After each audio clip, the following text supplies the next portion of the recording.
It's time for The Spread, our weekly foray into the wonderful world of gambling. So here to bring us the world of bets and bad beats is our resident gambling expert, Todd Fuhrman. First, let's get right to it, Todd. Gonzaga moved up to the #1 in the AP poll for the first time in school history, but the Zags are not #1 in your brackets. Tell us why.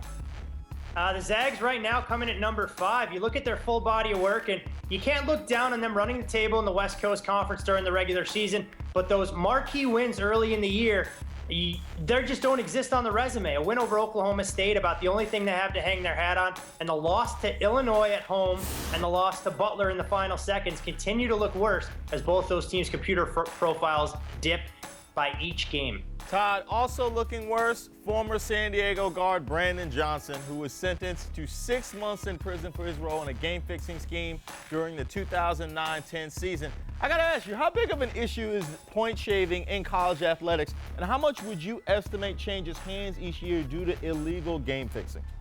If we could get legalized and regulated sports wagering, not only on the professional sports, but the NCAA, I think you'd see the match-fixing problem almost completely eradicated. The reality is, it doesn't take nearly as much money to fix some of these games as people think. The estimates and the people I've talked to say about 4 to 5% of college basketball games probably have predetermined outcomes. And as you saw from Brian Johnson's transcript, all it took was $1,000 for him to miss a shot. You talk about referees and the players involved at smaller schools. It's a bigger issue than people want to let on, but not nearly as money changes hands as people think, mainly because it all happens in back alleys because the industry is not regulated that way. Wow, that's pretty amazing. All right, Todd, Von Miller of the Denver Broncos sent out a tweet on Tuesday that said, you can post this wherever. The Denver Broncos will win the Super Bowl in 2013. Now, the Broncos are among the early favorites at 7-1. So Vegas is at least partially buying what Von Miller is selling. Should the public be too? I'm not sure you want to back Denver at this spot at 7-1. You look at the teams they'll have to try and get through. And while the AFC appears more wide open, San Francisco has to be the prohibitive favorite. You look at a team that improved year over year. Now they'll have the chip on their shoulder to try and get back to the title game. They're my favorite, despite the fact the Patriots are one on the betting board. And Danny, if we adjusted every time a high-profile player ran his mouth in any sport, we'd be selling all these teams at about even money. Yeah, you got to be busy. All right, Todd, let's talk about the most high-profile player. That is the Pope. Obviously, the Super Bowl's huge, intriguing props, but I want to talk about the man. Who's the smart money on for the next Pope, and when will you be releasing your latest Pope Power Poll? This is the kind of thing where you need divine intervention to be on your side to get this right. But the numbers have moved quite a bit, and I'm going to butcher his name. Marc Oyet out of Quebec seems to be the leader in the clubhouse. I know Bovada's taken quite a bit of money there, but have to imagine there may be a long shot somewhere on the board. Unfortunately, I trust my Vegas bracketology field of 68 a heck of a lot more than I trust handicap in the Pope race. Hey, Todd, the representative out of Ghana is #2 on Nate Silver's blog. Tell me he's got a shot. Hey, you know what? Nate Silver's been right on just about everything else. I kind of wish I had taken his Oscar picks and made a few bucks on the Academy Awards. All right, it's time to get to my favorite part of the week.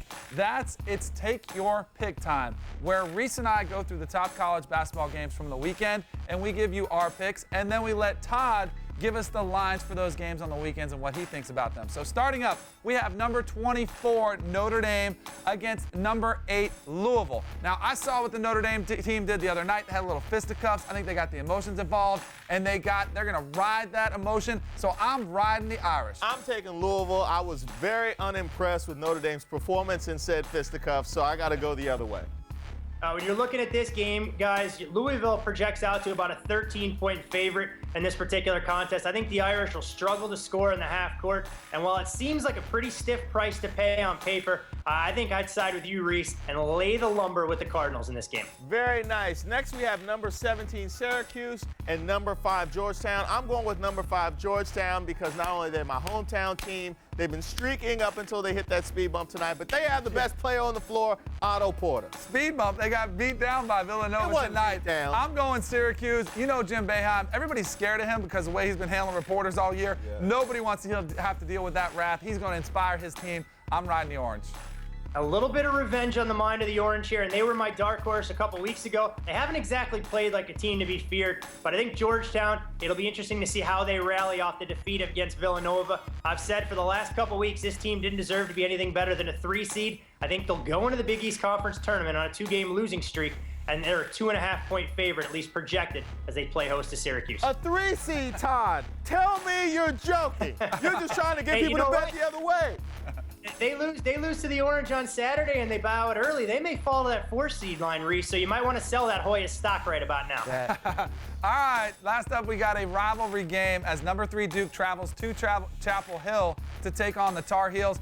I'm buying into Duke since Ryan Kelly came back. This team is unstoppable. I think they're going to be a force to be reckoned with through the NCAA tournament, and I think they go on the road and finish their business against the Heels. I'm going with North Carolina. They look good against Maryland. I think Ryan Kelly gave them a little bit of extra boost. You know, from injury, you can get up for that one game. It's having to come back time after time. Plus, the Cameron Crazies is a terrorist organization. Yeah. I'm going UNC. No, it's a great point. You talk about Ryan Kelly playing on adrenaline against Miami. It'll be real interesting to see how he's recovered and carries through after 2 games under his belt. Now, you're looking at Duke, a 3.5-point favorite in Chapel Hill. Hard to argue with what Coach Williams has done with a 4-guard lineup. And while I hope that North Carolina lost tonight against Maryland to set up a little better situational spot, I think the Heels are live here, not only to cover, but to win this game outright. That is awesome. And that is Todd Fuhrman, columnist for Outkick the Coverage and analyst at DonBest.com. Got a question for Todd? Tweet us at Unite. We'll answer the best in next week's edition of The Spread. Little good news, bad news. Hoya's not number 1, but Ghana's getting a poke. We'll see about that. Time will tell, and we'll wait for that white smoke atop the Vatican.